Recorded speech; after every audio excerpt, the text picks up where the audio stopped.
Now on CBS 2 and streaming on CBSN New York.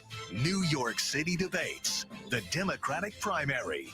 Here is your moderator, CBS 2's Maurice Dubois.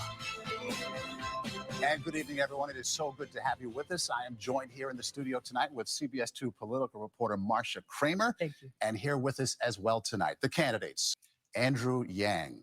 Mr. Yang, we're going to begin with you. This morning, Eric Adams informed us that he had changed his mind about participating in this debate after refusing the invitation earlier in the week. About the same time, a published report came out questioning his residency. Do you believe that Mr. Adams lives in New York City?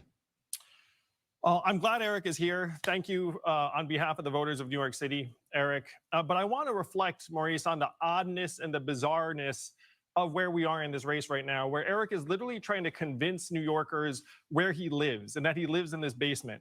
And it's troubling because Eric, unfortunately, has not only been not straightforward, but he's been hypocritical. He spent months attacking me for not being a New Yorker. Meanwhile, he was attacking me from New Jersey. He calls himself a reformer, but he's been investigated for corruption at every stage, city, state, even Barack Obama's federal Department of Justice. And he says he's the blue-collar mayor. Meanwhile, he's a landlord with 5 units who doesn't report any rental income. So I'm glad you're here to answer some of these questions, Eric, but unfortunately, his tour of the basement raised more questions than it answered for many New Yorkers, including me. Let's be clear. If you're on the ground, you know what people are asking about. I live in Brooklyn. I live in Bedford-Stuyvesant. I am happy to be there. It's a beautiful community. That's where I live. It's a humble place, but it's a blue-collar place. I'm a blue-collar candidate. I live in Brooklyn, New York. I'm proud of that. I served as a police officer in Brooklyn. I became a state senator elected from Brooklyn, and now I am the Brooklyn Borough President. And we can play these silly conversations, but we can do exactly what Scott Stringer stated. I know what people are concerned about on the ground because I'm on the ground. I don't live in New Paltz. I live in Brooklyn, and I love the place that Tracy and I were able to obtain. I have not seen her in 2 months after Saturday when I went over to see her, but she's sacrificing because she knows how important this is. Eric, I just want to say as a candidate, we've been on dozens of forums together, and I've never seen that basement apartment in my life. And I think the other candidates here would agree. But we have seen the New Jersey background, and apparently the doormen in Fort Lee recognize you immediately. When you say, hey, who's this person? They say, Eric Adams, 22H. May I respond? 15 seconds and we got to move on. Yes, I was asked by Mr. Yang to produce my Easy Pass. I did. Then he started to say, produce what milk you have in your fridge, produce what type of vegan cheese you have. This is silly. I live in Bed-Stuy. I'm a Brooklynite, and I'm proud to be a Brooklynite. Can I just jump in here for one moment on foster Mr. care? Yang is next, please. I just want to dig into the specific cases you cited, Maurice. The man who shot Justin Wallace has been apprehended. The man who shoved the Asian gentleman onto the subway tracks is still at large. And Alex Wright was the person who punched the Chinese woman in downtown Manhattan and was apprehended. But Alex Wright is the story we have to dig into because Alex Wright was arrested 8 times in the prior 12 months for, among other things, throwing hot coffee on a traffic agent, throwing an object through a window, scratching a man in the eye on the Upper East Side, punching another person, and he was walking our streets. When we talk about how to keep New Yorkers safe, what about the families who are walking around who don't want to be assaulted by Alex Wright, who was arrested multiple times in the prior year? We have to examine every step of the process that allowed Alex Wright to be on our streets, whether it's police, the district attorney, the bail laws, the mental health, Kendra's law rules where you can hold someone who's mentally ill. But the fact is, New Yorkers deserve to be safe on our own streets. We have to get people who need help, the help that they need. Mr. Yang. The job of the mayor of New York City is to deliver for the people of New York City. And you cannot do that if you don't have a collaborative, productive relationship with the governor and Albany. I've had a number of calls with Governor Cuomo. I worked with his brother at CNN. I can work with Governor Cuomo, but I can work with anyone who's going to help us deliver for the people of New York. And we have seen what happens in the city when this relationship is completely broken. You will never see me scoring cheap political points on Tuesday and then be less able to deliver for you and your families on Wednesday. I'm so thrilled to have been endorsed already by state legislators, not just here in New York City, but around the state. And the truth is, our interests are the same because the state's recovery relies upon New York City's recovery. We're the majority of the economic output in this state. And I'm going to be able to build the right relationships to deliver for us, the families of New York City. I just want to, I guess, say to Andrew, your approach is naive. This is not how Albany works. Albany will go after you. Albany will collapse you if you don't understand that the forces around the state do not want us to get the funding that we deserve. We have been defunded in every step of the way. It is not enough to say we're all going to be friends, kumbaya. We need a mayor with experience who knows the legislative process. Thank you. Just a quick response. The state needs the city, Scott. The city needs the state. The two do go hand in hand. And it's easier to work with someone who, again, isn't trying to score political points, who just wants to get the job done. That's the kind of leadership that the city has been waiting for quite some time. Okay, this is de Blasio 2.0, my friend. We're going to move on. De Blasio is the opposite of what I just described. No, that's not true. Thank you both. With marijuana laws changing in New York, would you consider regulations for public places in the city, including apartment buildings, to shield non-using adults and children from secondhand smoke and exposure? Mr. Yang? I am thrilled that New York State is legalizing marijuana, but we do need to be mindful of the effects of secondhand smoke, particularly on families. I am a parent. I've got 2 young boys who are 8 and 5, so we should designate particular areas, particularly in large apartment buildings, that are appropriate for smoking marijuana and not. And families should not be in position where they're concerned about the impact of secondhand smoke if they're just walking in their own apartment building, taking their kid to school. On to Mr. Yang here. If you're elected mayor, would you have your police detail drive you to your country home up in New Paltz? Would taxpayer dollars be spent to feed and house your police detail while you're in the country?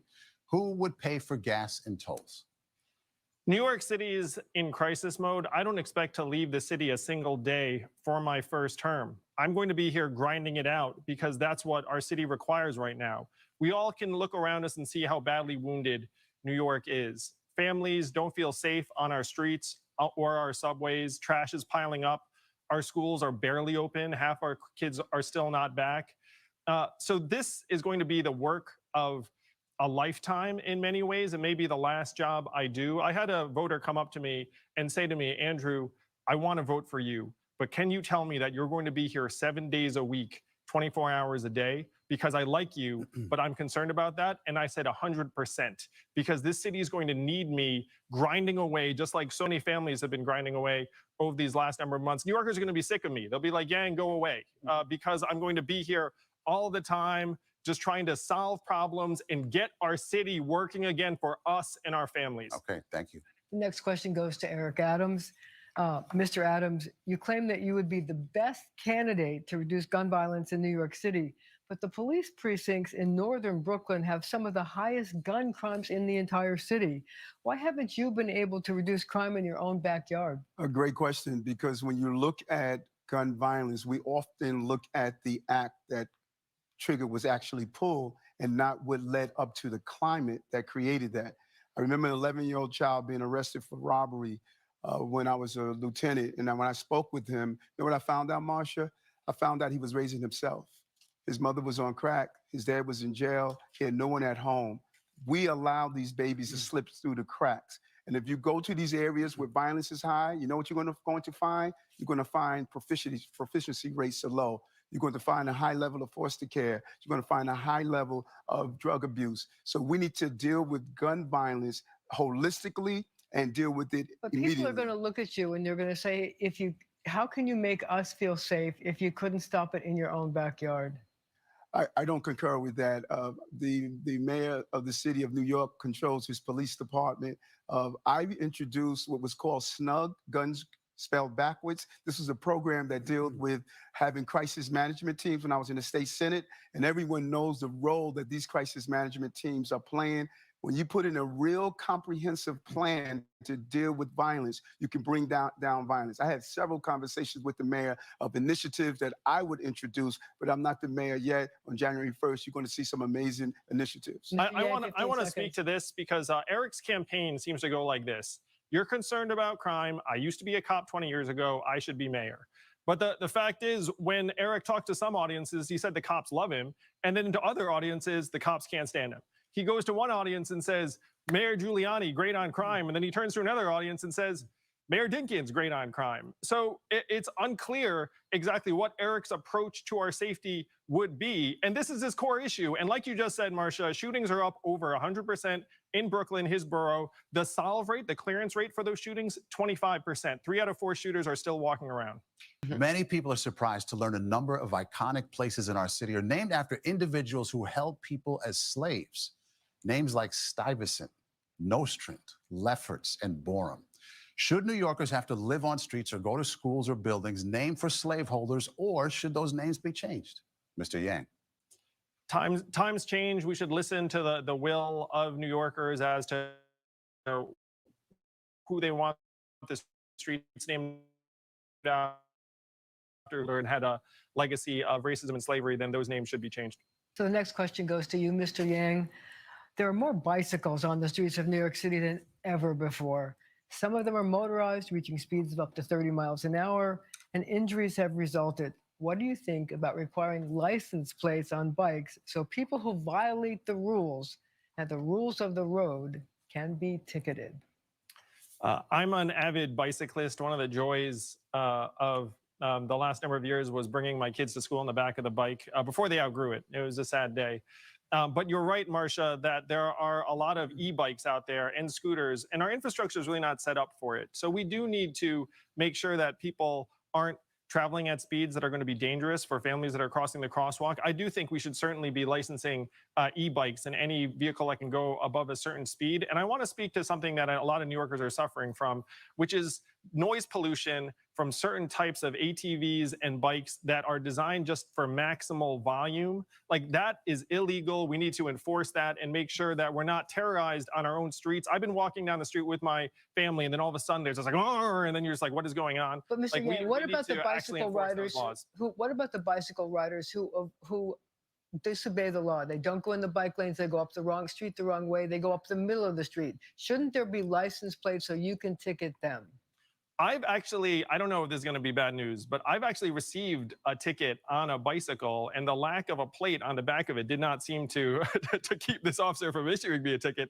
So as far as I can tell, we can already issue a cyclist a ticket if they're doing something inappropriate. And in my case, I didn't even realize that I wasn't in a bike lane at the time, and got the ticket and paid it. Yang. One of the biggest problems with the pandemic is getting people to get back to workplaces in Manhattan. Do you think enacting congestion pricing and charging more to get into Midtown is a good idea right now? Should it be postponed until the city recovers? What do you think? Mr. Yang. Congestion pricing has been a long time in coming, but we have to be mindful of our city's recovery. Right now, 80% of Midtown commercial real estate buildings are still empty. So we have to accelerate the recovery by any means necessary. So I'd be flexible on the timing of adopting congestion pricing in line with the city's return of commuters. Okay, thank you. We just have a couple minutes left. We want to wrap things up on a slightly lighter note here. Please answer the following questions with just one word. I know you can do it. If you had a choice between 2 superpowers, the ability to fly or be invisible, which would you choose? Mr. Yang. I literally dream of flying. I've never dreamt of being invisible. That was more than one word. If you were the mayor, what would you be naming for Mayor Giuliani? Mr. Yang. An anchor at the bottom of the sea. Mr. Yang, what is the last gift you gave to someone? One word. I brought home some cannolis for my kids, from Staten Island. What's the one thing you can't live without? Mr. Yang. My wife, Evelyn. Describe yourself in one word. Mr. Yang. Determined. Determined. A reminder, early voting in the New York primary election begins this Saturday. That's June 12th. It runs through Sunday, June 20th. Election day itself is Tuesday, June 22nd. Poll hours are 6 in the morning through 9 p.m. For more information about the election, polling sites, absentee ballots, go to cbsnewyork.com. We've set up some links for you. We thank you all for being with us tonight. For Marcia Kramer, all of us here at CBS 2, I'm Maurice Dubois. We'll see you on the news tonight at 11 o'clock. Have a good night, everyone. Thank you.